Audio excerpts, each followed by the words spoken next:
Tere ilusat pealelõunat kõikidele, kes tänast rahvusvahelist vanemast võõrandumise vastast päeva tähistama on tulnud siia Riigikogu konverentsisaali. Suur aitäh teile!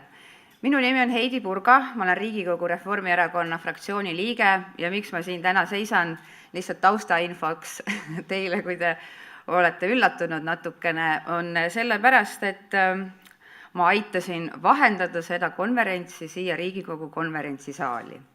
Ja mul on väga hea meel, et ma sain seda teha. Kahju muidugi, et Riigikogu liikmetest on siin ridu või neid inimesi pisut vähe, aga seda enam tahaksin tervitada Liina Kersnat, kes on siia tulnud, kes on sotsiaalkomisjoni potentsiaalne liige.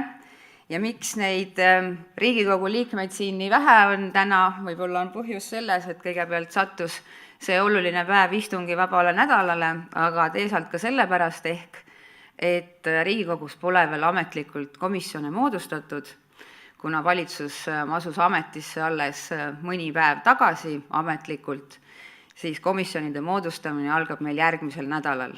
Aga kuna ma siin täna teie ees seisan ja annan garantii, et selle tänase konverentsi kava, vähemalt Liina Kersnani jõuab kindlasti, aga meie fraktsioonis ka teiste inimesteni, kes sotsiaalkomisjonis või muidu aktiivsete poliitikutena selle kindlasti üheks oluliseks teemaks võtavad ja ma tean neid inimesi juba ka praegu peast üsna mitmeid.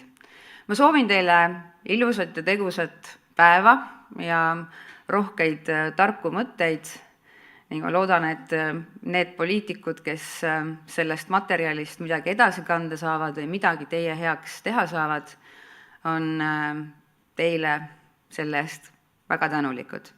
Aitäh teile ja ilusat päeva!